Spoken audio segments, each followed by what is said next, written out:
Hello folks, it's the 7th of the 12th 2019, it's 6:08 in the morning here in Bonnie, Scotland. This is the Glasgow Celtic show and we're just going to have a wee chat about, well, a few things. Of course, the results in midweek, but obviously the main focus of the show today will be the cup final on Sunday, where Celtic will try and go for their 10th trophy in a row against Sevco. So we'll get to predictions, team lineups, etc. I just like to warn you who might be listening to the show, there's a good chance that this could be quite explicit. I do tend to, when I'm talking about that lot, go for one. So just a wee warning, if you don't like bad language, this is probably no fucking for you. So I'm not trying to be nice and I'm not trying to be fucking sugar coat it, is what I'm trying to say. There's going to be bad language and there's going to be profanity and there's going to be a bit of sectarianism as well, because at the end of the day I can't stand the cunts, and I openly admit that I just don't like the cunts. So maybe you didn't. Maybe you should switch off now. Anyway, this is the Glasgow Celtic show, like I say. This is episode 23, 24. I'm not even that sure. When I post it up, obviously, I'll put the right number on the video. So, guys, I hope you're having a nice Saturday morning. I'm sitting here. I'm just going to I'll talk quickly about the games on Wednesday night, and then I'm going to move on to the cup final on Sunday. So with regards to Wednesday night, I was at the game against Hamilton. Team didn't, they're only 10 games, or 11 games I think it is now. That was the one where the team wasn't really at it. I mean, Hamilton played really well. I was in the North Stand lower, right in the halfway line, had a really good seat. So enjoyed the game, close to the action and that. Ryan Christie was probably our best player in the game. And Jeremy Frimpong, when he came on, he was really good. The rest of the guys were a bit flat. I know we won the game and Bruni come up with the winner late in the game after Hamilton equalised, which was a bit of a shocker, like. But we missed so many chances, hitting the post. The miss for Mikey Johnson right on when it flashed across the box, and it was probably easier to put it in the net. I'm not going to have a go at the guys, because at the end of the day they got the 3 points. We've got the 2 point gap of the Huns at the top after they dropped points up at Aberdeen. They were up 2-0. The thing is with that, they were up 2-0. There's a big psychological, as much as if we take the Celtic game, right, we were, to be honest, on the night, it's the first game I've been to in a while that I've not actually enjoyed. We were pish, right? We won the game, but we were pish. And that's me being brutally honest. And I'm glad we won the game, because if we drew after the Huns had drew up at Aberdeen, I think that would have been really a travesty, man. So the fact that we've got a 2 point gap and a couple of goals or whatever it is really good. And the fact that they drew and dropped points and the way we won the game is probably going to work in our favour for Sunday, because a lot of folk will be thinking, but the Huns will come out and they'll be really up for it and they'll be desperate to win and because they dropped the points, etc, etc. But I believe that the rot's set in with them, that lot, and the results midweek will have quite a big bearing on what's going to happen at the weekend. I do believe that cunt Morelos will, obviously, I can see him getting a red card Our boys noise that wee cunt up and he'll be off the park. Because he's a fucking dirty little bastard. So, Ryan Jackson, another one, he's a fucking clown and all. So, our ploy, our tactics on Saturday, I know Lenny's not going to come out and say it, but wind these cunts up, wind the cunts up and get a couple of goals up and then wind them up some more until they're fucking, the veins are popping out their fucking head. And I can see Celtic winning quite comfortably. I was thinking 2-1, that was what I was thinking earlier on in the day. That was my prediction. I was kind of confident it was going to be 2-1, it was going to be a tight game. But now I've changed my mind. I've heard the rumours that Edouard's going to be playing. All the guys that were injured are coming back and they're fit. Elanusi, Johnny Hayes, obviously Mikey Johnson's back. You've got Griff fit again, raring to go. Edouard's going to be, he was out training. I fully expect him to be on the pitch on Sunday. I think Lennon's played a good flanker there. He'll be making the Huns think that Edouard was injured. And I think it'll pay off, because I think he'll keep that going right up until kick-off. The Huns will know how to set up. I've got nothing good to say about the cunts, because I don't rate any of their players. I don't see anywhere on the park where we'll be troubled with them. So I think now I've changed my mind. Like I say, I think we'll scud them on Sunday. I really do.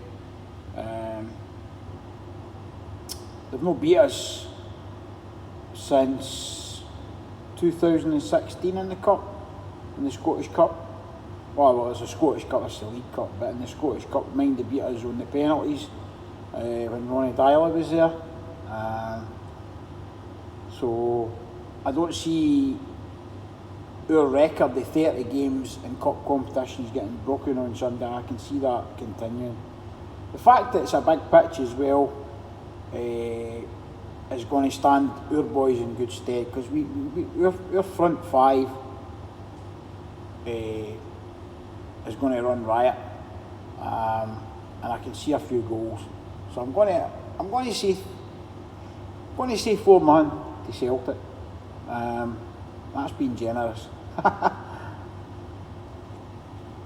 If I'm honest, they cunts need a plumber in their defence to plug the leaks, because Celtic will open up like a tin of beans on Sunday. I guarantee it. I fucking guarantee it. When you've got guys in their defence like Tavernier, who's pish, Goldson, who's pish, Helander, who's pish, slow as fuck, Barisic, who's pish, slow as fuck. They're the match for our boys, man. We're going to run them fucking ragged, man. I can't fucking, honestly can't wait to see it. It's going to be something special, man.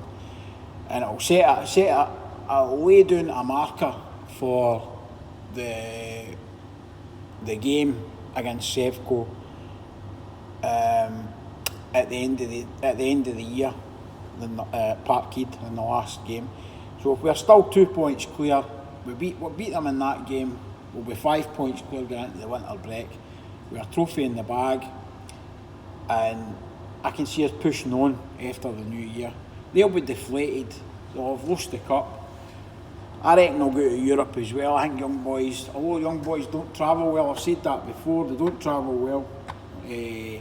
I still think that they can go to that fucking piggery in Glasgow and beat the cunts and put them out of Europe as well. So they'll be fucking done in the cup final, out of Europe, 5 points behind in the league come the winter break. Celtic will be strengthened by a few players. They can't buy any cunt because they've no money. They might even lose a couple of their so-called players that they rate. So I'm predicting 4-0. I'm going to stick with that. I was 2-1, but I'm going 4-0 now, and that's what I'm putting on bookies. That's my bet. I'm going to go 4-0. Goal scorers, I reckon I'll be all different goal scorer. I reckon Edward will get one. I reckon McGregor will get one. Forrest will get one. And I'll also go with Ryan Christie. So that's the 4. Team wise, I'm not going to try and name the team, but if it was a team that I was, I don't know what Nick Lennon's going to pick obviously, but if it was a team for me personally, it would be Forster and goals obviously. I don't know if Bolly's fit. He's supposed to be fit, but I'd bring him in obviously. And Ayer, Julian.